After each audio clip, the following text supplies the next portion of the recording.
जय श्री कृष्ण। आज हम श्रीमद् भागवत महापुराण के 10वें स्कंद के पूर्वार्ध के 41वें अध्याय के श्लोक नंबर 16 की बात करेंगे। श्लोक नंबर 16 में अक्रूर जी ने प्रभु की स्तुति की है। इसके पीछे की कहानी मैं आपको बता दूं।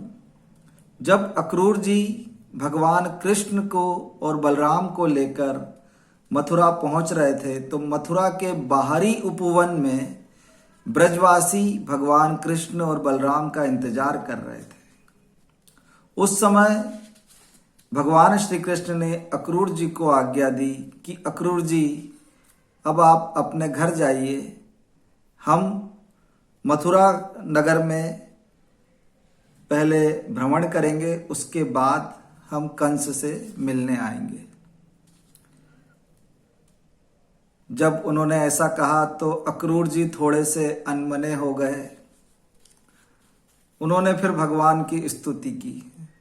उन्होंने भगवान से प्रार्थना की कि प्रभु आप मुझे मत छोड़िए, मेरे घर चलिए, मेरे घर को सनाथ कीजिए प्रभु, क्योंकि वह जान गया था कि ये परमपिता परमात्मा है। उसने भगवान को उनकी विभूतियों को याद कराया। याद कराते कराते फिर उसने भगवान को अंत में इस तरीके से उनकी स्तुति की, उनको नमस्ते किया। किस तरीके से प्रणाम किया उन्होंने, स्तुति की, वही श्लोक है। मैं श्लोक का उच्चारण करता हूं, फिर इसका भावार्थ हम समझते हैं। देव देव जगन्नाथ पुण्य श्रवण कीर्तन यदुत्तम श्लोक नारायण नमोस्तुते। इसका मतलब क्या है, इसका भावार्थ। उन्होंने कहा, यदुवंश शिरोमणि, आप देवों के भी देव हैं, देव देव जगन्नाथ। हे यदुवंश शिरोमणि, आप देवों के भी देव हैं, जगत के स्वामी हैं। जगन्नाथ जगत के स्वामी हैं। आपका श्रवण कीर्तन बहुत ही पुण्यकारी मंगलकारी है। पुण्य श्रवण कीर्तन, आपका श्रवण और कीर्तन बहुत ही पुण्यकारी मंगलकारी है। यदुत्तम श्लोक नारायण नमोस्तुते। उत्तम पुरुष आपके गुणों का, लीलाओं का कीर्तन करते रहते हैं। हे नारायण, मैं आपको नमस्कार करता हूं।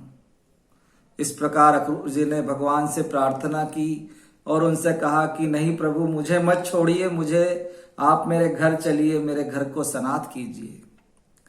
तो फिर भगवान श्री कृष्ण उनसे कहते हैं कि अक्रूर जी, मैं आपके घर अवश्य आऊंगा, लेकिन पहले इन यदुवंशियों के द्रोही कंस को मारूंगा।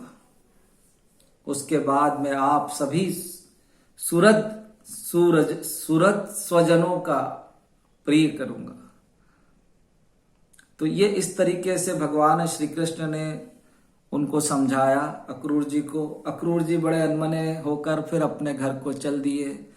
भगवान फिर दूसरे दिन दोपहर के समय मथुरापुरी को निहारने के लिए निकले, मथुरा नगर भ्रमण के लिए निकले और फिर उसके बाद वो कंस से मिलने के लिए आगे बढ़े। तो यह है अक्रूर जी द्वारा भगवान की जो स्तुति की गई है, यह वह श्लोक है। बहुत ही सुंदर श्लोक है, बहुत ही स्मरण करने योग्य श्लोक है। हम सभी को इसका स्मरण करते रहना चाहिए। सादर जय श्री कृष्ण।